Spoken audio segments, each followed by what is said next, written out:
Bonjour à toutes et à tous et bienvenue.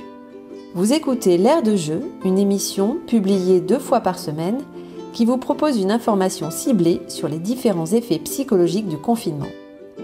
Je suis Laure Sauvêtre et c'est en tant que thérapeute relationnelle que j'interviens pour vous apporter quelques pistes de réflexion et d'action. Aujourd'hui, j'ai décidé d'aborder la continuité pédagogique, quels effets pour les concernés. Le 30 mars, dans son article « L'école à la maison, ça n'est pas l'école », Libération rappelle combien cette continuité pédagogique génère une pression sur les enseignants, les parents et les élèves.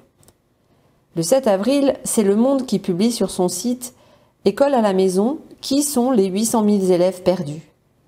Alors que l'Éducation nationale explique que 5 à 8% des élèves sont perdus par les professeurs à cause de la fracture numérique, Le Figaro précise en quoi cette crise oblige l'école à redonner une responsabilité éducative aux familles.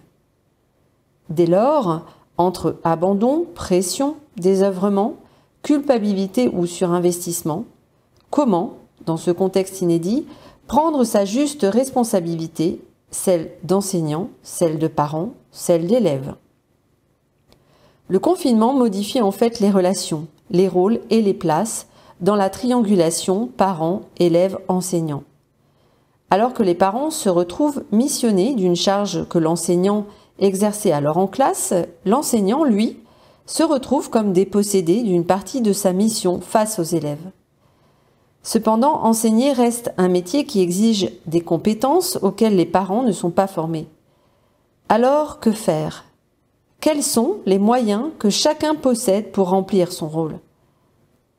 Il serait un leurre de penser que dans ce contexte, élèves et enseignants peuvent se passer de la famille. Parents et élèves ont besoin des enseignants et élèves ont besoin des parents. Alors concrètement, quelles actions chacun peut-il mener?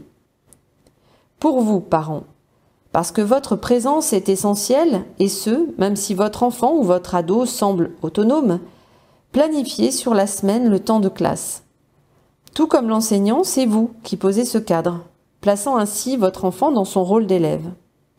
Vous pouvez chaque jour vous asseoir à côté de lui, regarder le programme transmis par son ou ses professeurs et lister son travail avec lui en déterminant les temps où il peut être autonome et les temps où il a besoin de vous. Enfin, veillez à prendre un moment pour vérifier dans la journée ce qui a été réalisé.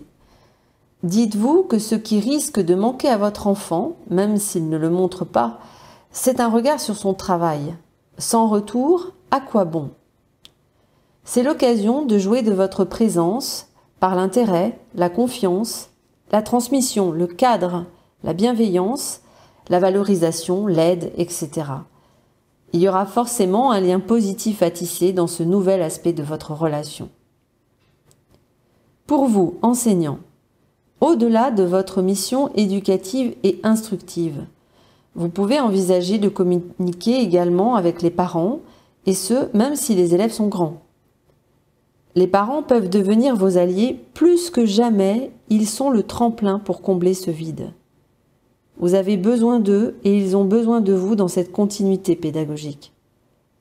Acceptez que les parents fassent parfois autrement et proposent autre chose aussi. Vous ne perdrez pas votre place, vous leur laissez gagner la leur et vous vous permettez qu'ils reconnaissent la vôtre. Enfin, pour les élèves, il s'agit de continuer d'apprendre et de s'éveiller en s'adaptant à de nouvelles modalités d'enseignement. D'un côté, ils perdent temporairement la relation à leur père, d'un autre, ils gagnent une formidable opportunité de développer leur autonomie. Je pense fortement qu'il y a dans cette situation un véritable enjeu relationnel. L'école et les familles ont quelque chose à gagner d'essentiel, la confiance. Voilà, l'Air de Jeu est terminé. Si cette émission vous a plu et vous a apporté quelque chose, diffusez-la pour qu'elle serve peut-être à d'autres. Vous pouvez me retrouver sur mon site www.laursauvêtre.com. En attendant, restez chez vous et je vous dis à très bientôt.